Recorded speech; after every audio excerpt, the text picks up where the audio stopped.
Traffic engineering addressed 2,355 of residents' traffic concerns in 2008.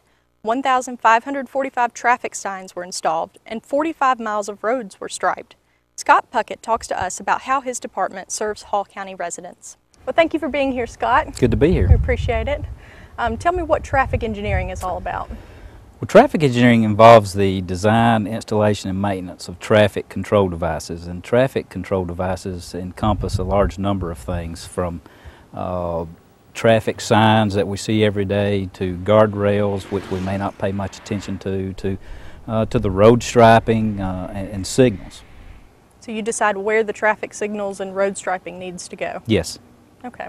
What are some of the more recent signals that you've installed lately? Well, we've recently, within the last year or so, have taken over a number of signals. There's Spout Springs Road at the new Stonebridge Shopping Center in Flowery Branch.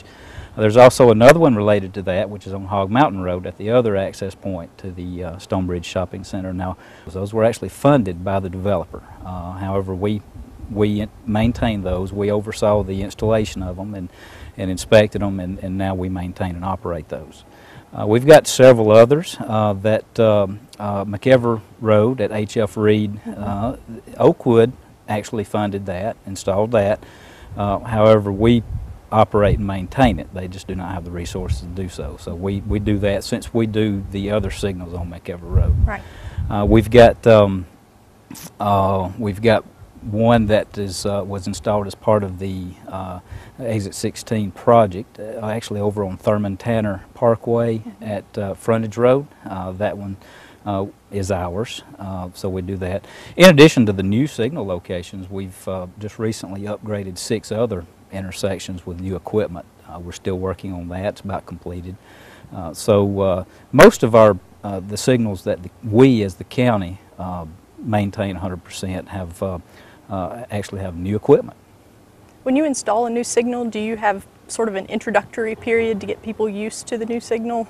Typically what we do is we would install the signal, and then we would, once the installation was complete, we would place the signal in flash mode and typically flash the signal. It would be red on the side street, yellow or amber on the main line, and flash that signal for 3, 4, 5, even a week, up to a week, to get the folks that travel through there routinely used to seeing the signal there. And then at some point after that, we would place it in normal operation mode, which is what we're used to. And hopefully that helps prevent traffic accidents. Absolutely. Get people used to the signal. Do you decide how long the red light lasts or how long a green light lasts? How does that work? Yes, we do that. We time each phase of the traffic signal, and typically how we would do that is it would be based on the traffic patterns. We might not necessarily put the exact time in there. We will put a minimum time and a maximum time. The traffic signal itself, which is a computerized device, actually determines what is best for what is happening at any given time. It monitors the traffic along the roadway, and based on what it sees, it can modify the timing to increase the efficiency of the intersection. So it's not all your fault if I have to sit at a red light really long? It's never my fault. Okay. Well, tell me about road striping. You guys cover a lot of ground in a year, don't you? We try to. Of course, funds are limited somewhat, so we have to prioritize our road striping.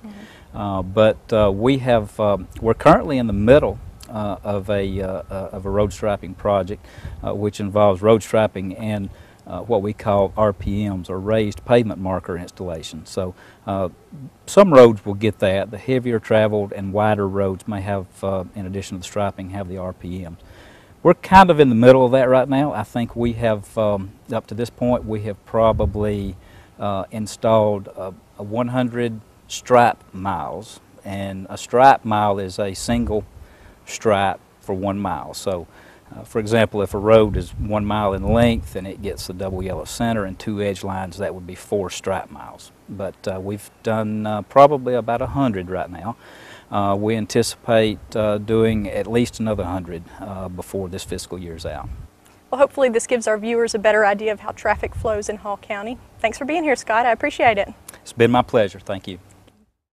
The Hall County Solid Waste Division isn't just the landfill.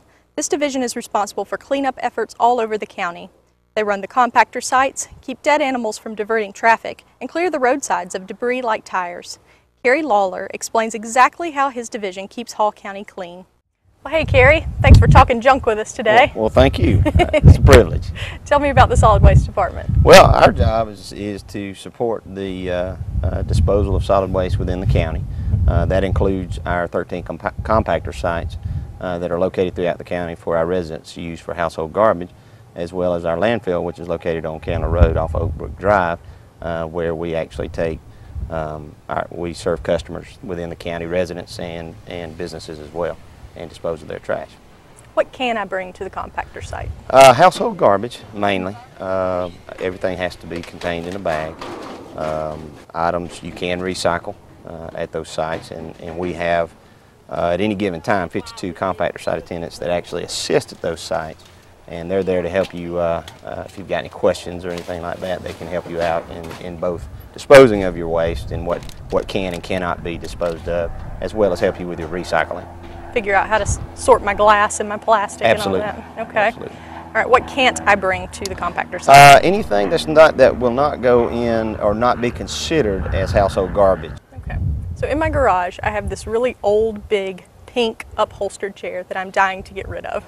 How can I get rid of it? I'd be dying to get rid of that too. No, you can bring that to the landfill. Okay. We will take those kind of items that will not fit in the household garbage bag. Also, let me point out that yard waste is not disposed of at those sites as well.